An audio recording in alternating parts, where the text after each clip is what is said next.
Hey folks, I want to tell you about the test and also give you a study guide overview. You are allowed to use a study guide, so let me jump down here and show you. Okay, so the midterm is in D2L and it's all multiple choice and true-false items. So letting you know that it will use the Respondus Lockdown browser and the monitor, so you must use it taking a computer with a camera. The camera is going to be on you, photographing you while you take the test. And it's also going to lock out all access to Python. Anything on the web is going to be locked out. So you're allowed to have a study guide, and you can show that to the camera when you're taking the test, but you need to print it out. You won't be able to access it inside the UNG Data Hub. That will not be available to you during the test. All right, and the test opens Tuesday at 12 a.m., 12:01 a.m. So the very first minute of Tuesday morning, it will be open.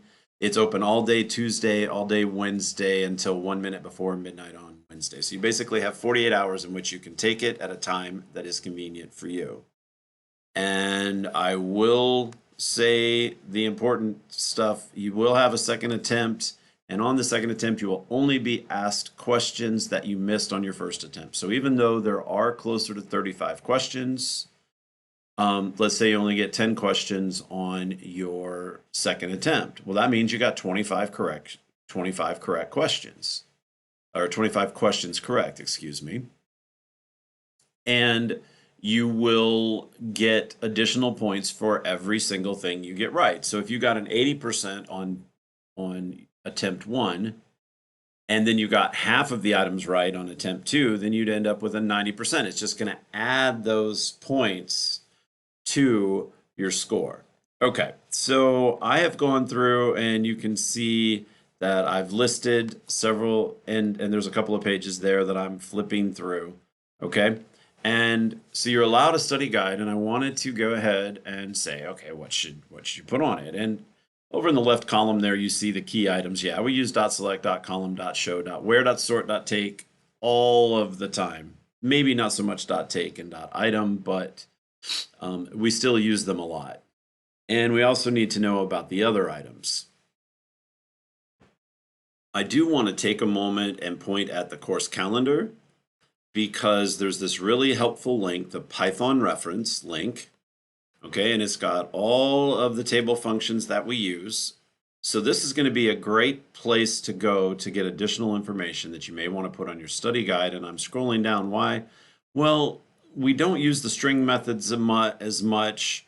The array methods kind of list the different functions that we use. Okay, but here's the key, the predicates. So in the .where method, I use predicates like r.above or r.below, r dot between. Okay, and if you want, and you definitely need to remember that there are predicates allowed inside the where function, and this is where you can go to get the information about those things. So you'll definitely want to check this out and add whatever you need to your study guide.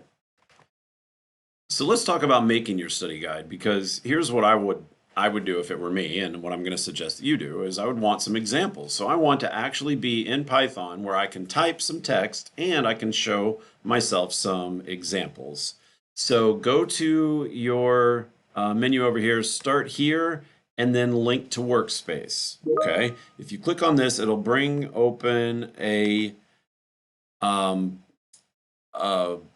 blank workspace that already has initialization code and everything. So click on this to get started. And I paused the video while everything loaded, so you may need to pause. What I do is this very first line, midterm study guide is what I named it. You can call it whatever you want. You can put your name in here. And the little hashtag in a markdown code cell makes it a title. Okay, so it's bigger and bold. And the reason I mention that is because you may wish to use those things in your study guide. And the rest of this I can go through quickly. But here's what I want to do for a method like .select. Again, I'm doing, okay, so one hashtag makes it a title, two hashtag makes it a subtitle, so it's still bold and big. And I've carefully selected examples that actually work. Now, dot select is pretty straightforward. I will admit that I haven't put an actual example just for dot show, but I use it, and I do have it included in my examples, and that's probably a good thing to do. I don't know if you need to write it out, but again, dot show is also very, very, very straightforward. Okay?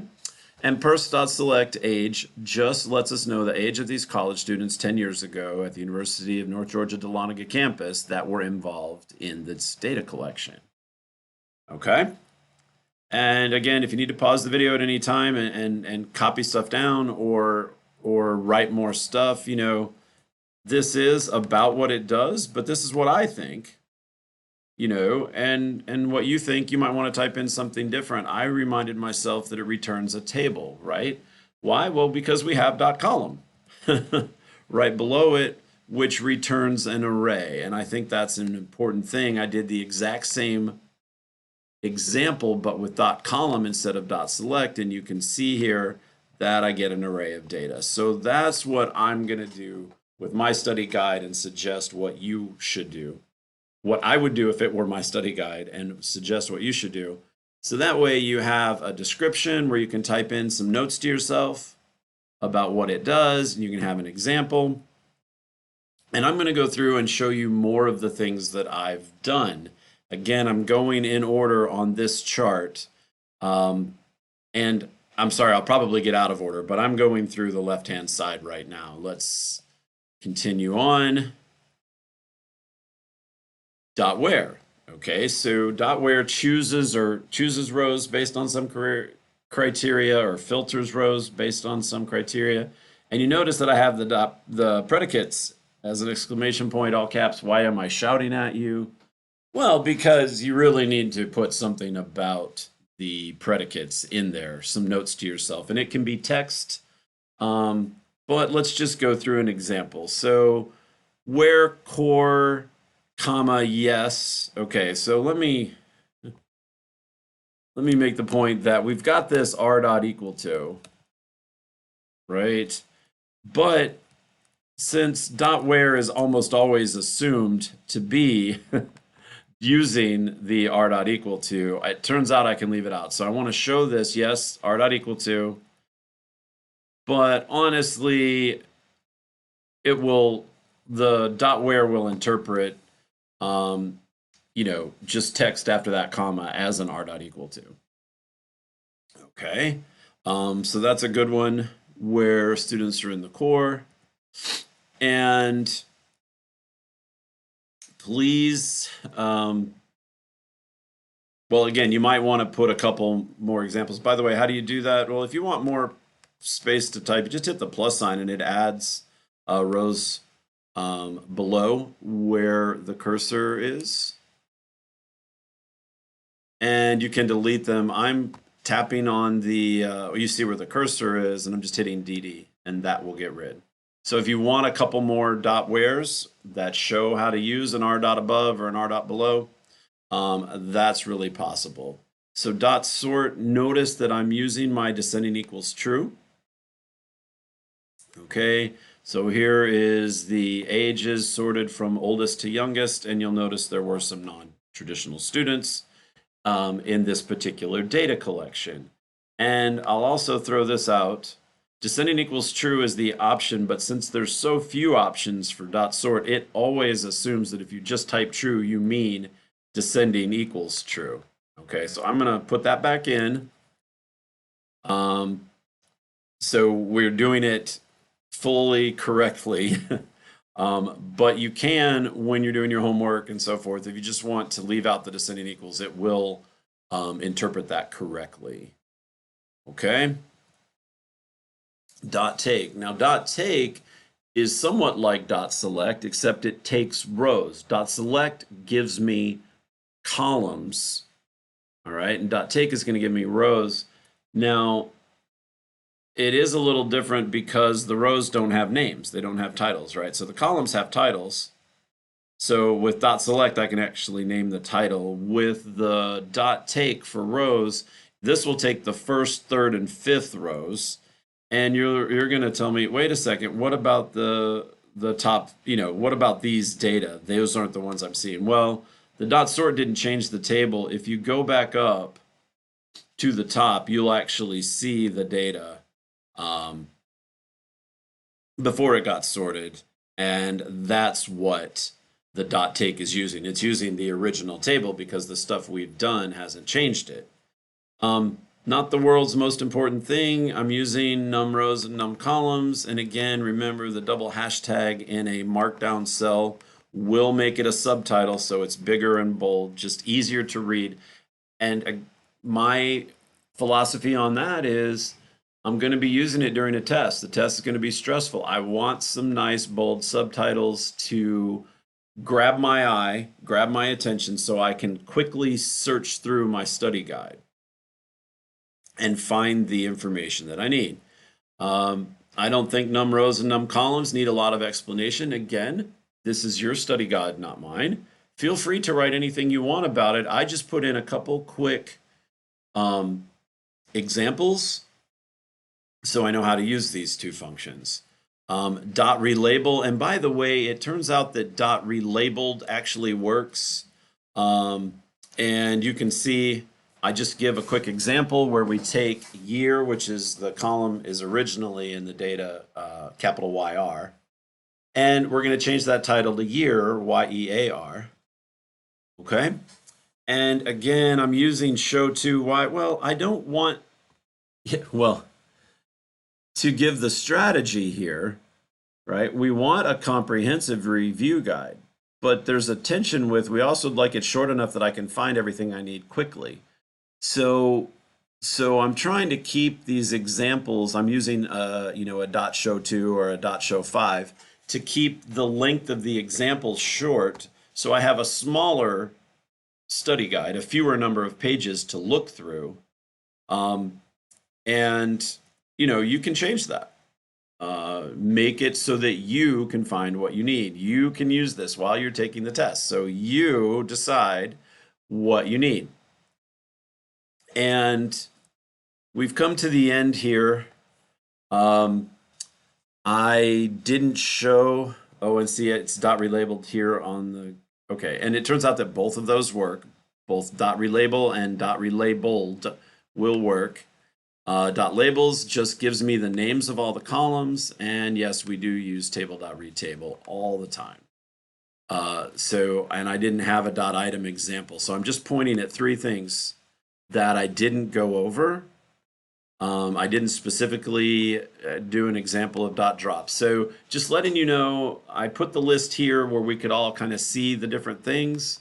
And you may need to go back in and add some notes for yourself on those four things: dot item, dot drop, dot labels, and table read table. If you have any questions, please touch base with me. I will try to be available tomorrow, even though it's the weekend, and definitely on Monday. So let's jump into these graphics, these data visualization methods. Okay, and for numeric variable, we have dot scatter. What you want to say about dot scatter, that's up to you.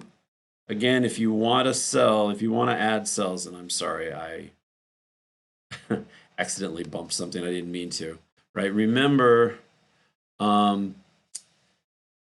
if you want to add text in here, you can just hit a plus sign. And what does a scatter plot do? Well, it plots the verse. And again, you can type in here as you wish.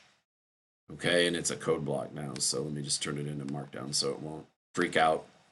And what does it do? Well, it plots the first thing you list, in this case, optimism, as the X variable, and it plots the second score you list as the Y variable, and then I get this group of X variables and Y variables.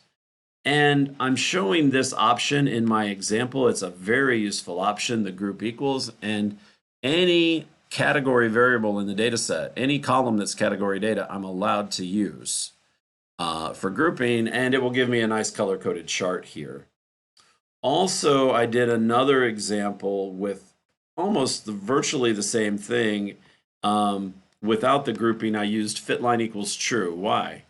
Well, often these scatter plots, it's hard to see the trend. And so we can put a fit line or a trend line in there, and it helps us see the association that may or may not be present there in the data. Okay, so dot scatter, box plot. So I typed in some things about the box plot. Remember, Notebook 9 was all about descriptive statistics, and it went in detail and had some great graphics. So if you're curious about the box plot, check the end of Notebook 9. And I did an example. Are you going to have to know the code for box plots? Not really so much. You should be aware that the box plot actually uses array data. So I do need to use a dot column to get this stuff out. It's a little more difficult to use. And it shows these pictures. Remember the maximum Q3, which is the 75th percentile. Q1 is the bottom of the rectangle, the 25th percentile. The reddish line in the middle there is the median. The bottom line is the minimum. You're just going to say, well, no, it's not the minimum. I can see outliers. And if I can see outliers below that line, it's not the minimum. Well, that's why I put this stuff above it, right? The upper fence and the lower fence. Right, this is how we check for outliers, right? And so the upper fence is Q3 plus 1.5 IQRs. What's an IQR? The IQR is this distance between the top of the rectangle and the bottom, the distance between Q3 and Q1. So the IQR is just equal to Q3 minus Q1. It's this distance. All right, so I start at Q3 and I go up 1.5 IQRs. And I draw a fence. And any data point that's further away than the fence will get marked as an outlier. And the same thing, I make a lower fence that's Q1 minus 1.5 IQRs.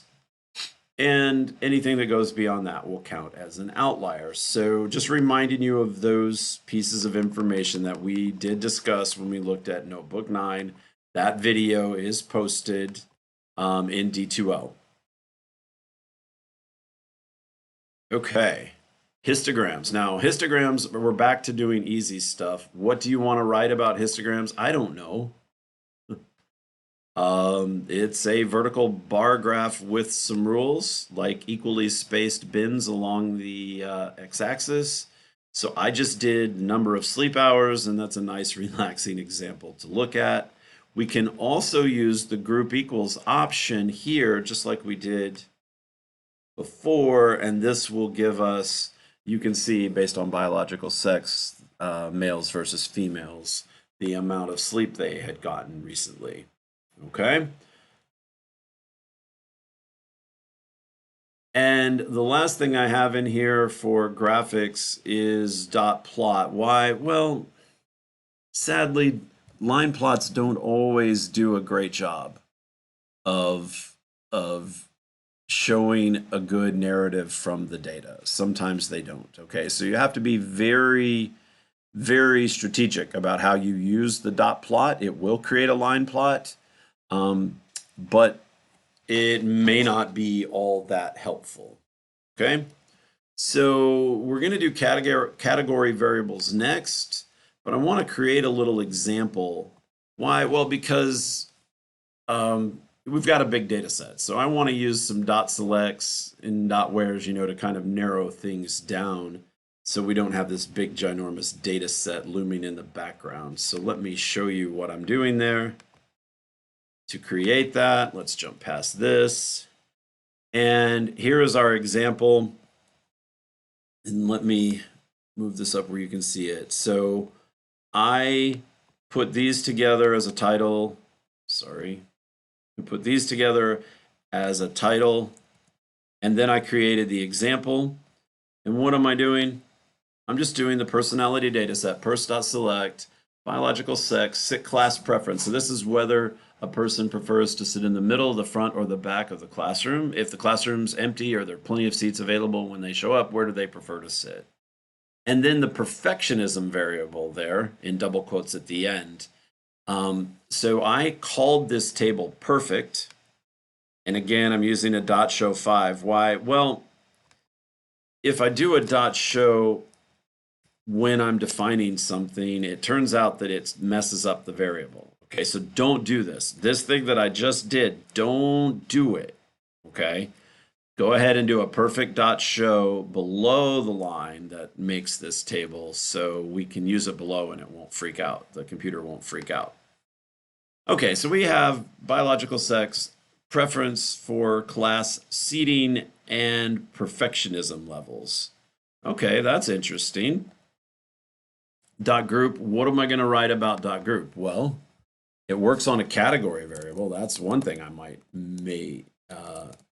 I mean, it actually will work on a numeric variable, but there's sadly, it just creates a mess. So category variable, what does it do? It shows every level of the category and it counts how many things are in it. So the perfectionism, right, we can see that the data set, the table, had 74 females and 55 males.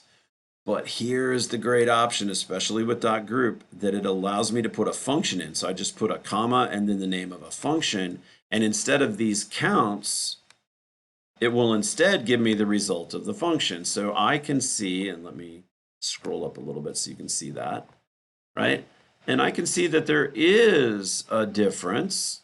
Now these are in the hundreds, so a 4-point difference is not that big, but it's an association where there appears to be, in this group of students, there appears to be a slightly higher average perfectionism level for the females than for the males. Okay, and that's an association that we can look at and take a look at and see if we can scientifically determine what's going on there. So it's an interesting association. Now, dot pivot works very similarly to dot group, but I give it 2 variables. Okay, and so the sex, the first thing in is what goes horizontally across the top, and then the sit class, that's the BFM, the back, front, middle going vertically down. Okay, so that's a good example. What do you want to write about dot pivot? Well, again, it works with category variables, 2 of them. And by the way, this will only work with 2. We can do some stuff with dot group where we use more than 1 variable. Okay, so there are some options about the number of variables to use in dot group, but dot pivot can only use 2. And it makes this classic 2-way table is what it's called. And so you might want to make notes about that. Okay, and you can see that it creates this sit class, front, female, male, and back, front, middle. And you can investigate this table to see if there's any interesting associations there. What I want to show you is, dang it, now dot group is great. I just put a comma and the name of a function, and it will collect that data instead of the counts. However, pivot will do the same thing, but the problem is that there's a little bit of work to do. So values, I have to tell it a variable to collect the values from, and then I have to tell it what function I want to use on those values. Okay, so this is actually, this table is actually showing me the average perfectionism level. Why? Because I said values equals perf. It's showing me the average perfectionism level for males who like to sit in the back of class. And notice there's not much in this table but the students who scored higher on perfectionism like to sit in the front of the class, or we see strikingly higher perfectionism levels from the students who identified themselves as preferring to sit in the front of class.